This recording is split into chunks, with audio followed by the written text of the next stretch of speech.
दर्यापूर तालुक्यामध्ये 14 जूनला रामागड परिसरात सायंकाळी 7 वाजताच्या सुमारास वादळी वारा व पावसाने थैमान घातले असून त्यामुळे शेतकऱ्याचे लाखो रुपयाचे नुकसान झाले आहे।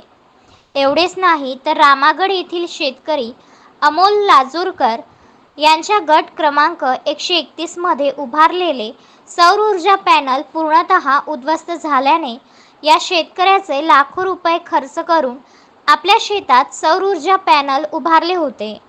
त्या वादळी वाऱ्यांमध्ये पूर्ण पॅनल उद्ध्वस्त झाले। 9 प्लेट परलाम पूर्णतः तुटले आहे। त्यामुळे त्या शेतकऱ्याचे लाखो रुपये पाण्यात गेले आहे व त्याला योग्य ते सौर ऊर्जा कंपनीने नुकसान भरपाई देणे गरजेचे आहे। तेव्हा संबंधित कंपनी या शेतकऱ्याला योग्य तो न्याय द्यावा अशी मागणी त्याच गावातील आदर्श शेतकरी विजय लाजूरकर यांनी केली आहे। गजानन देशमुख, विदर्भ न्यूज, दर्यापूर।